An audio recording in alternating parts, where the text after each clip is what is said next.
Well, thank you, Chairman. Borodar, good morning, conference. What else can I say other than we did it? In Wales, there were only 4 MEP seats up for grabs. And if you would have spoken to each of the other parties before the election, each of them thought they were going to get it. Labour already had the seat and were confident about retaining it. The Conservatives were preparing everyone for a groundbreaking event of taking a second seat in Wales. Plaid Cymru, they believed all they had to do was turn up at the count and the seat was theirs. And the Liberal Democrats, what can I say about them? They were happy in their own little world.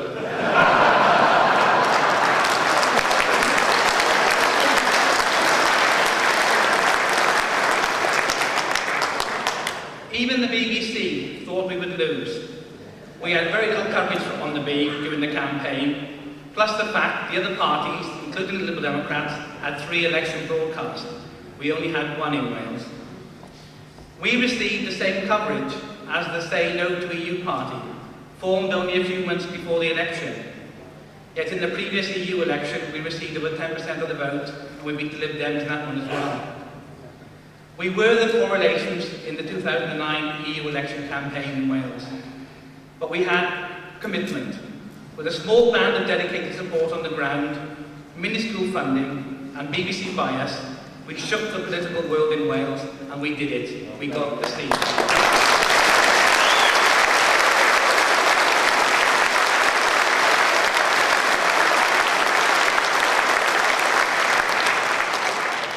No more can UKIP be branded as a Little England party.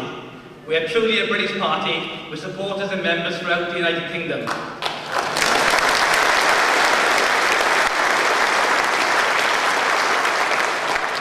I really must take a moment now to give thanks to well-deserving people. My first thanks must of course go to the people on the ground, who through years of setbacks and near misses never stopped believing in our cause, and that we could one day pull it off, as they worked tirelessly on our behalf, leafleting, canvassing throughout the whole of Wales. I sincerely must also thank Alan Bound. Alan, who provided most of the leaflets during the campaign, and just as importantly, supported UKIP Wales for years in the run-to election, allowing us to create.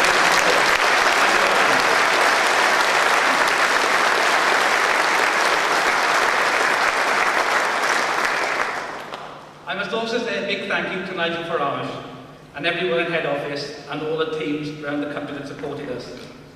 Nigel has always believed in the people of Wales and the members on the ground, and that we could one day make a breakthrough here. His sheer determination and refusal to accept any of our setbacks as permanent inspired us and gave us the momentum to do the job. He has been there with encouragement and comfort when things went against us, and to share the celebrations, especially at the bar, when we succeeded.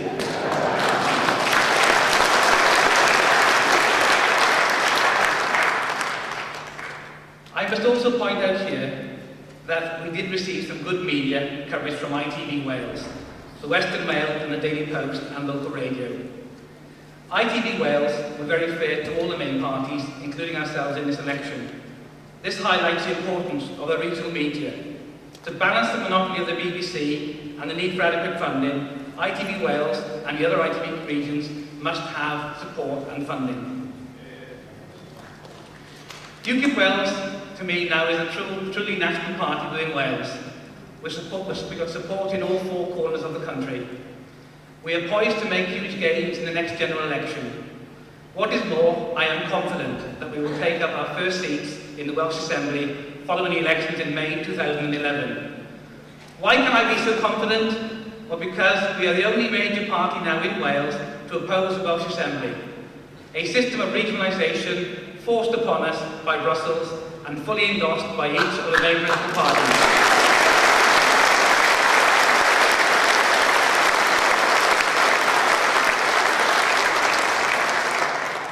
It is only UKIP Wales that can give the silent majority a voice. In 1997, the Labour government rushed in a referendum on devolution in order to show the EU what good Europeans they were. Most people did not vote. With a meagre turnout of just over 50%, the yes vote won the campaign with a narrow slip of majorities of less than 7,000. for the whole of Wales. That means that only 1 in 4 people actually supported the Welsh Assembly. What kind of mandate is that? Now, originally the Conservative Party, they opposed the Welsh Assembly, but once they saw the benefits for the political classes, they soon came around.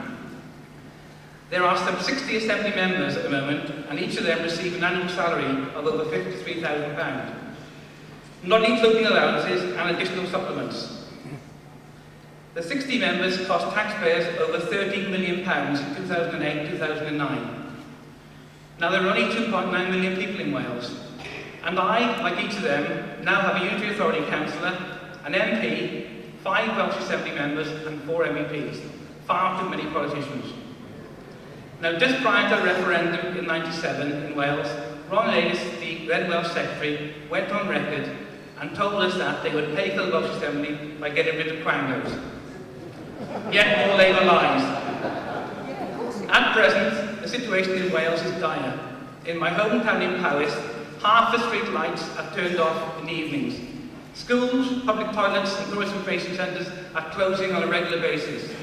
And it is my fear that over the next 3 years, we will see drastic cuts in frontline services throughout Wales. In my view, this is a direct result of taxpayers' burden of funding 60 Assembly members with all the add-on costs associated. The only thing the Welsh Assembly government will be girding in the next round is cuts, cuts and cuts. The honeymoon the Assembly has enjoyed is well and truly over. They, however, will not get their hands dirty with this, as they will pass the cuts on to the local authorities, leaving councillors on the ground to deliver the cuts protecting the Assembly members in their ivory towers. We are starting to look like a third world country in Wales. Labour, Plaid, Lib Dems and the Tories all want more powers for the Assembly. It's only UKIP that say no to this.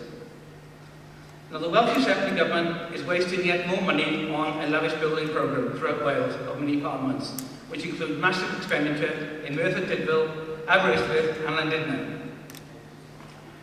They are all funding also a propaganda campaign throughout Wales called the All Wales Convention, which is offering free gimmicks such as luxury nights out, curry evenings, tea dances, you name it, they're doing it, to attract the public, to engage them in dialogue as to whether the Assembly should have more powers.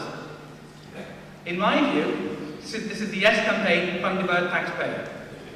It will be now left to UKIP to put forward the case against extra powers or the need for additional 20 Assembly members required if extra powers are granted. No matter how many AMs we have or how much power they are given, the people will not be any better off. We want power to return to the people on the ground, and the best way for this is by the councils regaining powers they had lost over decades, so the man and woman in the street can voice their problems and concerns to their local councillor, and if they get no joy there, their MP, and again to get them person voted out if they're unhappy. Already across Wales, hard choices are being made by councillors about slashing frontline services to the public. The Assembly government has squandered the money in the good times and through its quangos has seen match funding investment from Objective 1 wasted on completely unrealistic and unsustainable projects. On Anglesey last month, the council announced they would have to close 2 of the 3 public swimming pools on the island. Yet in the same newspaper that the announcement was made, the council was advertising for 3 positions as European Development Officers with a combined wage of over £90,000 per year. More non-jobs for the boys. And once again, the man in the street suffers from misplaced loyalties and European meddling.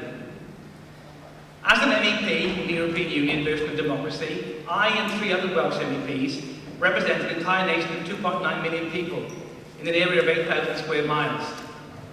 I am one of 13 UKIP voices in a parliament of over 700 members, where we do not make the laws, we vote against, others mainly vote for approval, and we've got limited powers to amend any bills. This is a pretense of democracy.